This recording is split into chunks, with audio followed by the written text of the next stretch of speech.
Dear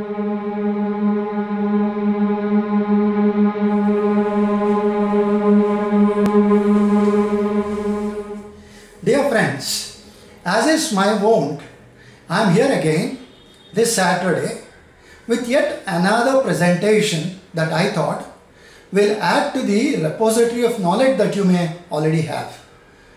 Today, I will pose 4 questions at the beginning. I assure you, you will find some answers to them before you finish listening to the presentation. How does the Google come up with all the information in a jiffy when we input a certain keyword? While we do this, do we get to see all that is there to see, or there is much more that we do not see? The third one, is there another web that actually hides a lot of information from us? And how do I assess the information that I cannot normally see? Now, many of the answers are embedded in the World Wide Web that we routinely access. Firstly, it's amazing that a search engine like Google comes up with all the information in a matter of few milliseconds on a keyword that we input. How does the Google do it?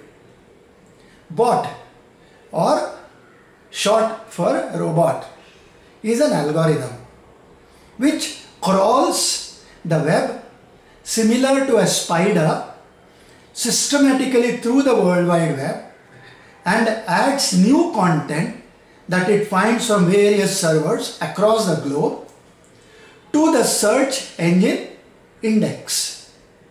So the index grows similar to the way we write and maintain a logbook or a journal in a laboratory. However, did you know that there is also a deep web, invisible and hidden within the World Wide Web?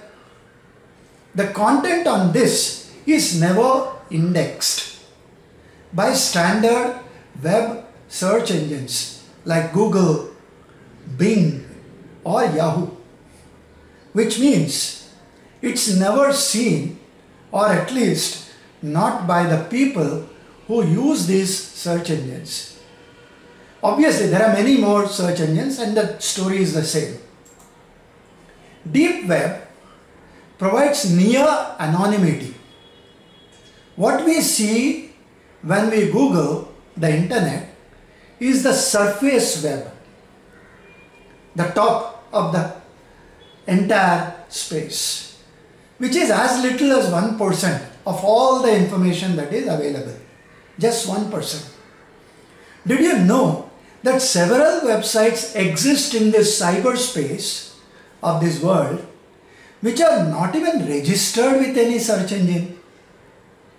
They are all hidden by various network security measures like the firewalls and encryption algorithms. As a layman, one may ask as to why at all information must be blocked, and why was a deep web created in the first place. We must understand that the nature of the internet is lack of privacy. There is no privacy. Anything and everything would be available on the internet. At least that's the ethos behind the internet. So, if one were to spy on enemy nations' defense communication networks, security purposes, obviously, how does one do it? Obviously, that will not be available on the surface web that we get to see. The simple answer is use the deep web. As the technology and people moved ahead, the development cycle moves into the public space. There are so many inventions, so many innovations which started in the defense laboratories and moved into the public space for public use, public good, and so on. So what started as a defense imperative eventually moved into the public domain. Hence, currently, everything other than the defense operations happen on the deep web. And most defense operations and establishments have moved into the domain of the virtual private networks. Obviously, more security, absolute security is needed for defense work. Returning back to our initial question, what actually is blocked out from Google, like search engines? For a start, the databases and the intranets, the networks that we have inside the offices, inside establishments, inside governments, and so on. Next, content of Netflix, Amazon, and Prime Video or HBO or any other similar. As a rule, any website that is paywalled, which means you pay a certain money for a service to see a movie, for example, such as online payments, news articles of media houses, or educational content of sites like Coursera or Udemy, or research journal content or publications requiring subscriptions are all blocked from the surface web. This is as it should be. For if Google bots or those algorithms were to crawl in the bank accounts of our investment accounts or investment portfolios for details, would we accept? Certainly no. The larger question is, where has all the information gone then? It is simple. Have you ever wondered if most of that information that you may have considered useless, or information that you thought was in your exclusive mobile devices or laptops, is actually up there on the deep web, hidden behind all those HTTP forms? What kind of information is this? Frankly, most of it is useless. Some of it could be critical as well for you and me.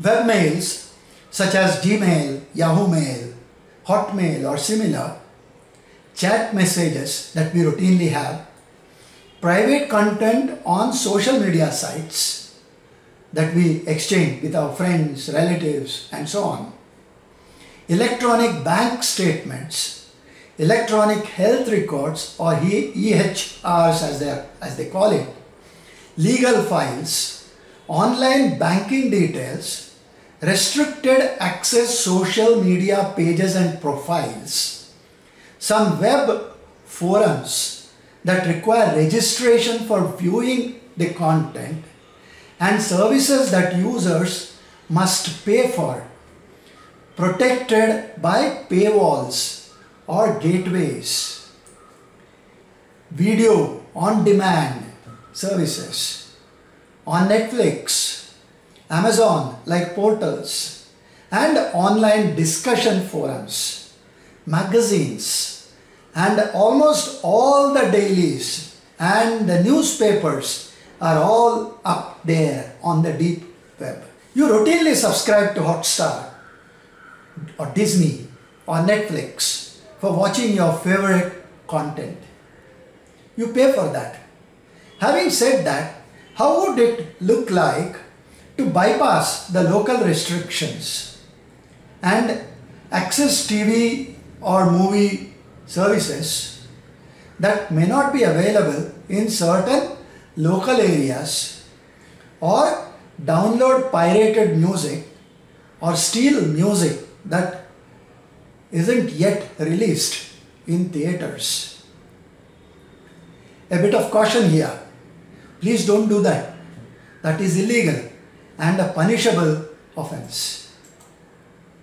That being what it is, if you have detailed and deleted a mail or a photograph or any other, for whatever reason, be sure it can be recovered on the deep web. This alone must be a compelling reason to be discreet on the information you